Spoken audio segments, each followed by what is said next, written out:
देश में 1 अप्रैल से बैंक एटीएम के इस्तेमाल में कई बदलाव करने जा रहे हैं, जो नए वित्त वर्ष की शुरुआत का संकेत है। बड़े बैंक और पेमेंट बैंकों द्वारा घोषित इन बदलावों में पैसे निकालने की सीमा, ट्रांजैक्शन चार्ज और ग्राहकों के कैश निकालने के तरीके पर असर पड़ने की उम्मीद जताई जा रही है। प्राइवेट सेक्टर के बैंक HDFC ने पुष्टि की है कि एटीएम से UPI आधारित कैश निकालने की सुविधा अब हर महीने मिलने वाली मुफ्त ट्रांजैक्शन की सीमा में शामिल होगी।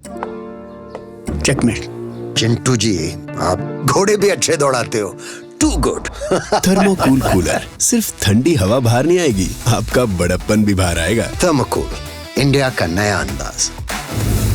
इससे पहले एक अलग कैटेगरी माना जाता था, लेकिन अब ये ट्रांजैक्शन कुल मुफ्त ट्रांजैक्शन की संख्या में गिने जाएंगे। जो ग्राहक अपने हर महीने की सीमा से ज्यादा ट्रांजैक्शन करेंगे, उनके हर ट्रांजैक्शन पर 23 रुपए चार्ज लिया जाएगा, जिसमें लागू टैक्स शामिल नहीं है। अभी ज्यादातर ग्राहकों को HDFC बैंक के एटीएम से हर महीने 5 बार मुफ्त पैसे निकालने की सुविधा मिलती है। इसके अलावा मेट्रो शहरों में दूसरे बैंकों के एटीएम से 3 बार और नॉन मेट्रो इलाकों में 5 बार मुफ्त ट्रांजैक्शन की सुविधा मिलती है।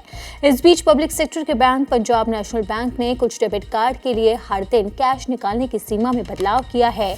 नए नियम के तहत ग्राहक अपने कार्ड के प्रकार के आधार पर हर दिन 50,000 रुपए से लेकर 75,000 रुपए तक निकाल सकेंगे। कुछ कार्ड जिनसे पहले 1 लाख रुपए तक निकालने की अनुमति थी, अब उनकी सीमा कम कर दी जाएगी।